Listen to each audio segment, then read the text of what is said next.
اپنے باغ کو اپنے رشتہ داروں میں چچا کے بیٹوں میں تقسیم کر دیا۔ اور میرے بھائیوں اللہ کی راہ میں خرچ کرنے کی مثال اتنی زیادہ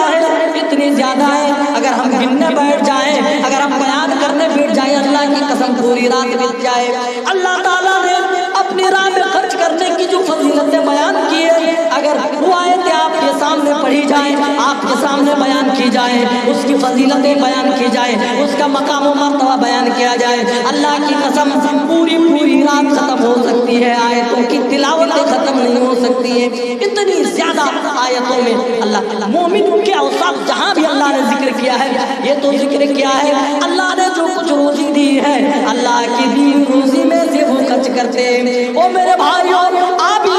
کے پاس موقع ہے، آپ کے پاس اللہ نے اختیار دیا ہے، آپ اللہ کے دیے مالوں میں سے صدقہ کر کے اپنے آپ کو بچا سکتے ہیں۔ اللہ کی قسم جب آپ مر جائیں گے، من مٹی کے اندر مدفون ہوں گے، آپ کے ساتھ کوئی بھی چیز سانس میں جانے والی نہیں، نہ آپ کے رشتہ دار آپ کے ساتھ ہوں گے، نہ آپ کی اپنی اولاد آپ کے ساتھ ہوگی، نہ آپ کی عالیشان بلڈنگ آپ کے ساتھ ہوگی، آپ کے ساتھ وہی آپ کے اعمال ہوں گے جو آپ دنیا میں کر رہے ہیں۔ وہ میرے بھائیوں انہی اعمال میں سے کیوں نہ ہم اپنی آخرت کے لیے بھی ذخیرہ کر دیں، اپنی آخرت کے لیے بھی کچھ جمع کر دیں تاکہ ہماری آخرت کی زندگی میں بھی آسانی پیدا ہو جائے۔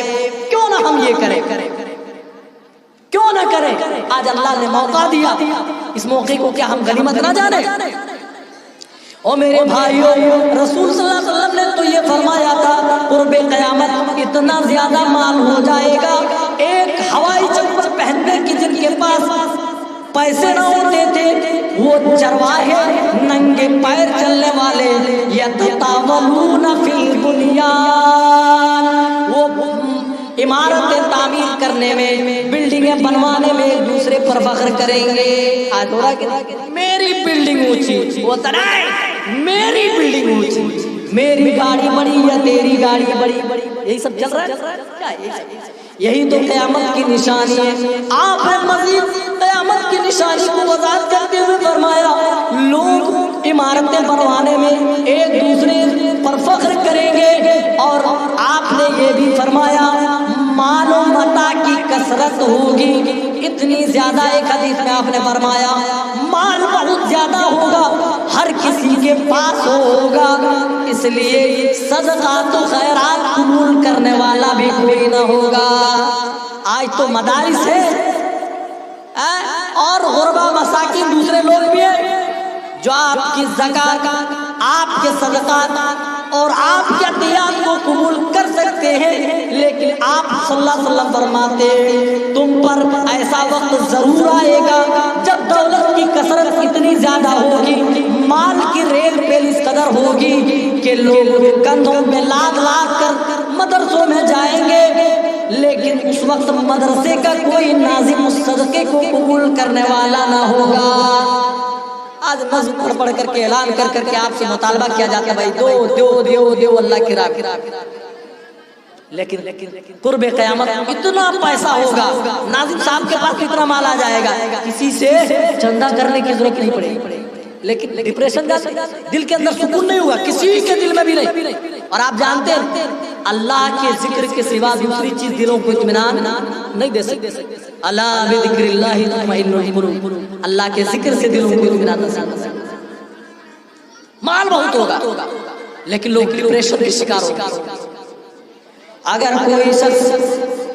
کسی قبر کے پاس سے گزرے گا تو وہ یہی کہے گا اے میرے پروردگار کتنا بہتر ہوتا اس قبر والے کی جگہ پر میں ہوتا اور یہ میری جگہ پر ہوتا۔ قبر والے سے مخاطب ہو کر کے آدمی کہے گا اب بتائیے حال کتنی زیادہ خراب ہے۔ آج اللہ نے ہمیں مہلت دی ہے، موقع دیا ہے، دولتوں سے نوازا، لیکن آج خرچ کرنے کو تیار نہیں۔ اللہ تعالیٰ خود فرما رہا ہے جب تم میری راہ میں خرچ کرو گے تو میں بڑھا کر مزید دوں گا۔ انفقوا مما رزقناکم من قبل ان یأتی احدکم الموت، اس موت سے آنے سے پہلے جب تم میں سے کسی کی موت کا وقت آ جاتا ہے تو وہ یہ کہتا ہے رب لولا اخرتنی، اے میرے پروردگار مجھے تھوڑی سی مہلت چاہیے، فاصدق واکن من الصالحین، اے میرے پروردگار تاکہ میں صدقہ کر لوں اور میں نیک لوگوں میں سے ہو جاؤں، صدقہ کر کے نیک لوگ۔ ایک روایت صحیح بخاری کی ہے، حضرت عدی بن حاتم رضی اللہ تعالیٰ عنہ اس حدیث کو روایت کرتے ہوئے کہتے ہیں کہ رسول صلی اللہ علیہ وسلم اپنے صحابہ کے درمیان اور صحابہ کے درمیان آپ انہیں جہنم کی آگ سے ڈرا رہے ہیں۔ حضرت عدی بن حاتم کہتے ہیں کہ رسول پاک صلی اللہ علیہ وسلم اپنے صحابہ کے درمیان اور کہہ رہے ہیں قیامت کا دن ہوگا، آدمی اپنے دائیں طرف دیکھے گا کچھ نہیں نظر آئے گا سوائے اچھے برے اعمال کے جو دنیا میں انہوں نے کیے، بائیں طرف دیکھے گا بائیں طرف بھی کچھ نہیں نظر آئے گا، وہی نظر آئے گا جو اعمال دنیا میں انہوں نے اچھے یا برے کی صورت میں کی۔ آگے جہنم کی آگ بھڑک رہی ہے، کیسے بچے اس آگ سے؟ اللہ کے رسول نے جانتے ہو جہنم سے نجات کا ذریعہ کیا بتایا؟ او میرے بھائیو اسی صدقے کو بتایا، فاتقوا النار ولو بشق تمرہ، اے میرے صحابہ تمہارے پاس کھجور کا ایک ٹکڑا ہی کیوں نہ ہو اسی کو اللہ کی راہ میں صدقہ کرو اور اسی سے جہنم سے بچنے کی فکر کر لو۔ او میرے بھائیو جہنم سے بچنے کا ایک بڑا ذریعہ صدقہ ہے، کیوں نہ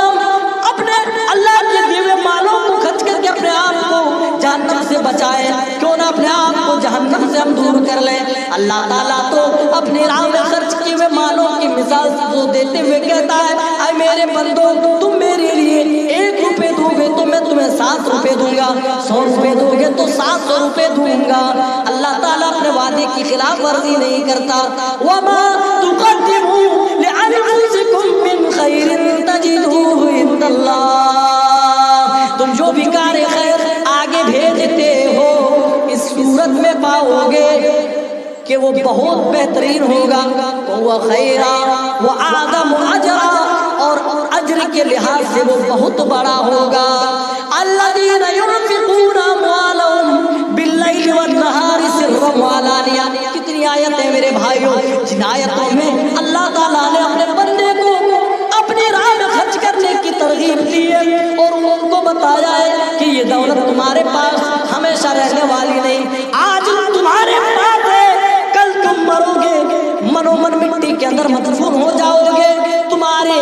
مال کا وارث کوئی اور ہو جائے گا۔ تم نے جس محنت سے یہ بلڈنگ بنائی ہے، تم نے جس محنت سے بڑی بڑی گاڑیاں خریدی ہے، اللہ کی قسم مرنے کی دیر ہے، جب تم مرو گے تو سب سے پہلے گاڑی نہیں چھنے گی، بلڈنگیں نہیں چھنیں گی، جائیداد نہیں چھنیں گی، سب سے پہلے تمہارا نام چھن جائے گا، جس نام کو لے کر تم بڑے اتراتے تھے، تم کہتے تھے کہ میرا نام ہونا چاہیے، میری نام اوپر ہونی چاہیے، میں بھی ایک بڑا ساہوکار ہوں۔ یا انسان مرتا ہے، بڑا سے بڑا آدمی جب دنیا چھوڑ کر جاتا ہے، آدمی کا نام لے کر کے نہیں پوچھتا ہے کہ اس آدمی کی میت کو کندھا کب دو گے یا کب دفناؤ گے، سبھی لوگ یہی کہتے ہیں کہ میت کو کب دفناؤ گے۔ او میرے بھائیوں، جو مال مرنے کے بعد کسی اور کے ہو جائے اس مال کے بھروسے ہم بیٹھے رہے، اللہ نے آج موقع دیا ہے جہاں کہیں بھی دینی امور میں خرچ کرنے کا موقع ملے آپ بڑھ چڑھ کر کے حصہ لیجئے۔ آج یہ نوجوان نسل قوالیوں پر خرچ کرتی ہے، ابھی حالیہ دنوں میں پٹھان نام سے ایک فلم ریلیز ہوئی ہے، کچھ اس میں کنٹروورسی ہوئی، لیکن کچھ نادان مسلمان نوجوان ایسے کودتے ناچتے دیکھ رہے ہیں کہ سپر ڈپر ہٹ کرانے کی انہوں نے خود اپنے کندھوں پر ذمہ داری لے لی ہے، فلمیں دیکھنے میں اپنے پیسے صرف کر رہے ہیں، کوئی ٹورنامنٹ کرانے میں اپنے پیسے خرچ کر رہے ہیں، کوئی کرکٹ کا میچ کرانے میں اپنے روپے پیسے برباد کر رہے ہیں، کوئی قوالی کمپٹیشن کرا رہا ہے، کوئی بیت بازی کرا رہا ہے، کوئی مشاعرہ کرا رہا ہے۔ او میرے بھائیوں، اللہ کی راہ میں خرچ کرو، یہ خرچ کرنے کا سب سے بہترین راستہ ہے جہاں سے تمہیں دنیاوی منافع بھی حاصل ہوگا اور آخرت میں بھی اس کے ذریعے سے سرخرو ہو جاؤ گے۔ اللہ نے قرضہ مانگا بھائی ہم سے، ہم بولتے ہیں کسی سے لیتے دے دیجیے، اللہ نے کہا ایک اعلان فوجی ایکشن کرانے کے جتنے بچے ہیں جلد جلد روڈ پہنچے. فوجی ایکشن کرانے روڈ میں جتنے لوگ گھوم رہے ہیں دکانوں میں